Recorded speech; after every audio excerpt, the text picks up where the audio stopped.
जय भारत जागृती न्यूजमध्ये आपल्या सर्वांचं स्वागत आहे. दर्शक हो, आपण बघतच असाल की फार मोठ्या विश्रांतीनंतर आम्ही पुन्हा एकदा जागृती न्यूजच्या माध्यमातून आपल्या पुढे येत आहोत. संविधान दिनाच्या अनुषंगाने आम्ही ऑल इंडिया पॅन्थर सेनेचे राष्ट्रीय अध्यक्ष दीपकजी केदार यांच्याशी चर्चा करणार आहोत. यापूर्वी आम्ही अनेकदा दीपकजी केदार यांच्याशी चर्चा केलेली आहेत आणि स्फोटक चर्चा केलेली आहे आणि त्याचे समाजामध्ये फार मोठे परिणाम पण झालेले आहेत. आज त्याच दीपक केदारशी आम्ही चर्चा करणार आहोत. दीपकजी, सर्वप्रथम आपलं जागृती न्यूजमध्ये स्वागत आहे. थँक्यू. जय भीम. 26 नोव्हेंबर हा संविधान दिवस संपूर्ण देशभरामध्ये साजरा केला जातो आणि आज त्या संविधान दिवसाला साधारणतः 73 वर्ष झालेली आहेत आणि 73 वर्षातही आपण संविधानाची जागृतीच करत आहोत. पण एवढी वर्ष आपण संविधानाची जागृतीच करत आहोत आणि जवळपास फक्त 20% लोकांपर्यंत ती जागृती पोहोचलेली आहे आणि 80% लोकांपर्यंत ती पोहोचायची आहे. काय करणं असेल बरे? सर्वप्रथम मी समग्र भारतीयांना, भारताच्या नागरिकांना, मानवतावादी, आंबेडकरवादी, संविधानवादी, बहुजनवादी सर्व विचाराच्या या भारतीयांना मी संविधान दिनाच्या शुभेच्छा देतो. तुमचा जो प्रश्न आहे तो अतिशय महत्त्वाचा आहे की 73 वर्ष जर झाले तरी त्याची जी जनजागृती ती झालेली नाही आणि संविधानाबद्दलची एक गंभीरता या ठिकाणी दिसत नाही.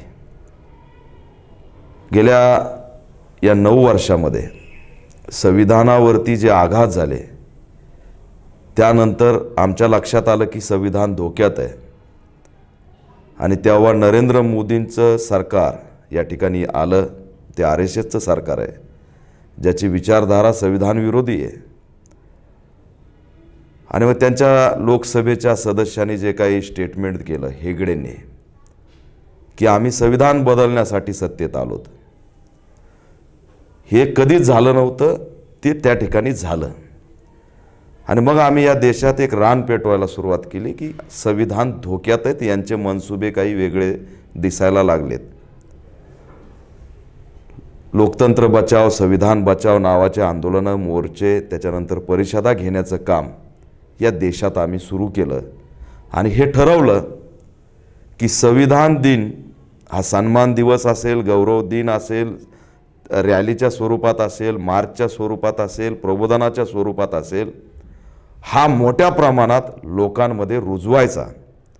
हे ठरवल्यानंतर या ठिकाणची जी बहुजनवादी, आंबेडकरवादी, संविधानवादी चळवळ आहे यांनी हा ॲजेंडा पटलावरती घेऊन एक जनजागृतीची चळवळ सुरू केली आणि खऱ्या अर्थाने या 9 वर्षात जेवढं संविधानावरती काम केलं त्याच्यामुळे संविधान खऱ्या अर्थाने आता लोकांमध्ये चर्चेचा विषय झालेला आहे, अशी स्थिती आहे. आणि मुळात या ज्या काही देशातली स्थिती आहे ती विषमतेच्या विचाराचा या ठिकाणी असलेला पगडा, मनुवाद आणि संविधानवाद हे 2 तुकडे पाडण्याचं काम आज या देशात यशस्वी करण्याचं काम RSSनी केलेलं आहे.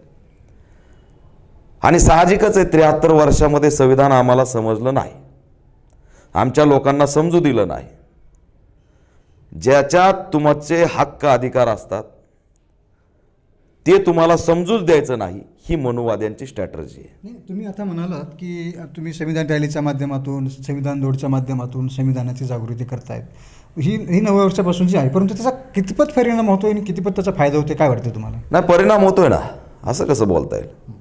परिणाम व्हायला लागला, त्याच्यावर चर्चा घडायला लागली, लोक त्याच्यामध्ये हक्क अधिकार वाचायला लागलेत आणि आमच्या जगण्याचा अधिकार डॉक्टर बाबासाहेब आंबेडकरांनी काय सोडून गेलेत तर ते संविधान सोडून गेले, ते लोकांना कळायला लागलं आहे. आणि त्याच्यामुळे संविधान बचाव म्हणायचे नारे, संविधान जिंदाबादचे नारे लागायला लागलेत आणि संविधानासाठी करो या मरोची लढाईसुद्धा या ठिकाणी सुरू व्हायला लागलेली.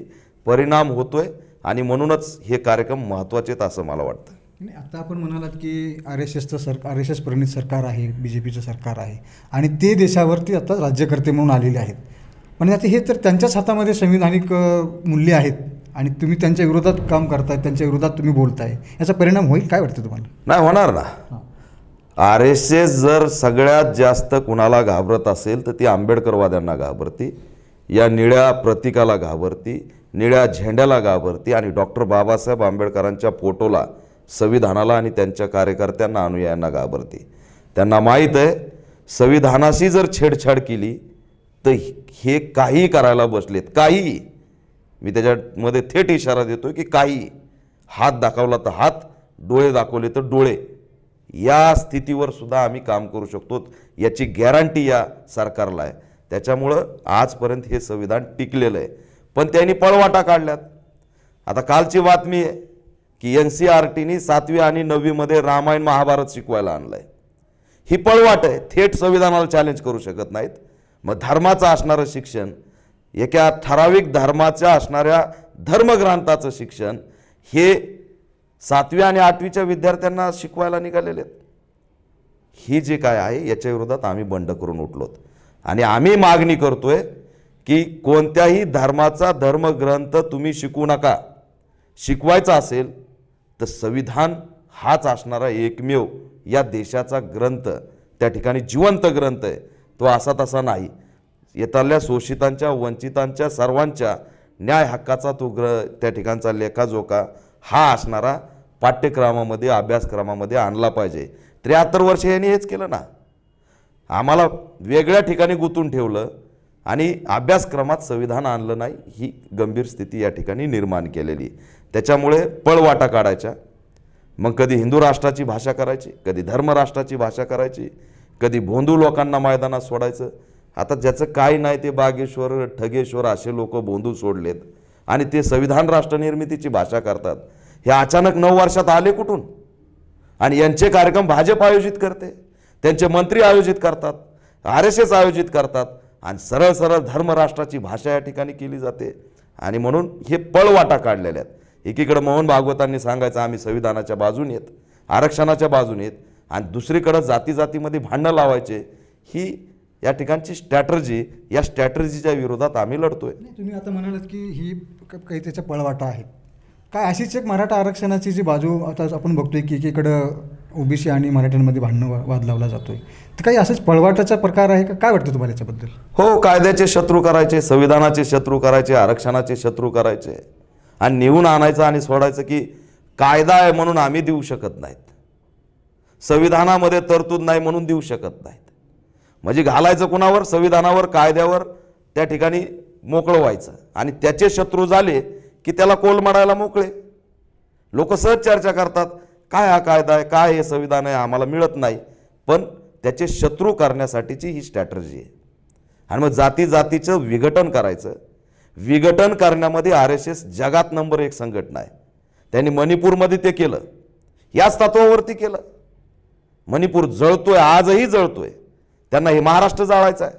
आज महाराष्ट्रातल्या जातीमध्ये गेल्या 7 वर्षात मोठी फूट पाडण्याचं काम या RSS सरकारने केलेलं आहे.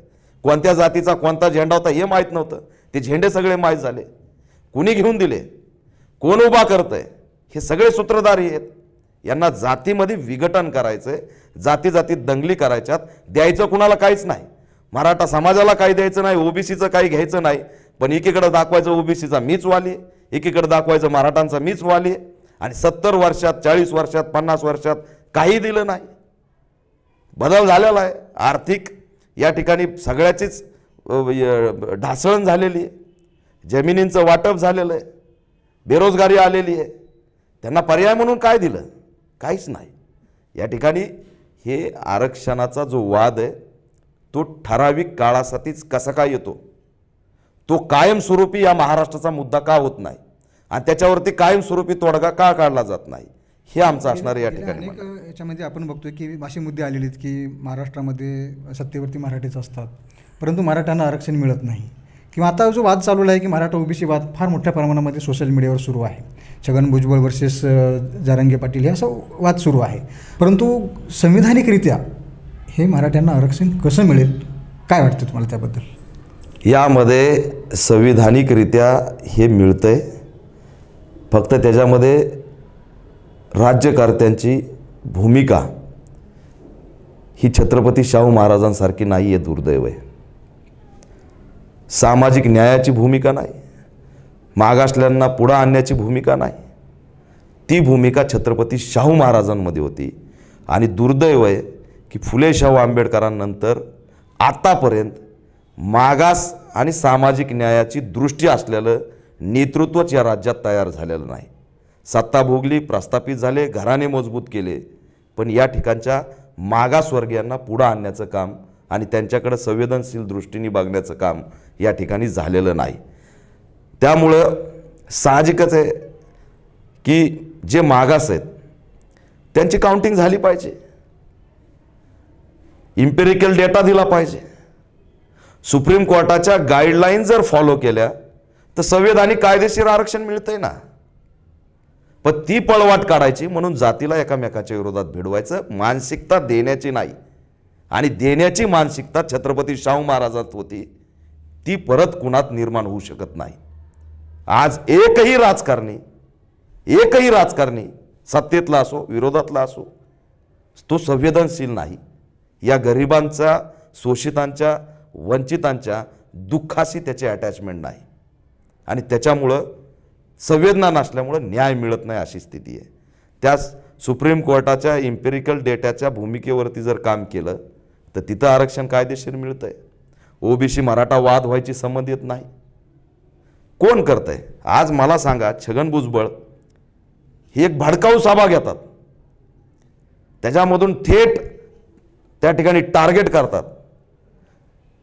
एका क्षणात 2 जातीत भांडणं होतील, दंगली होतील अशा पद्धतीचं भाषण करतात आणि तेच असणार सत्तेत बसतात, आमदारकीच्या पदावर बसतात, मंत्रिपदाच्या पदावर बसतात आणि ते असणारं या ठिकाणी सरकारच्या बाजूने भूमिका मांडून दुफळी निर्माण करतात.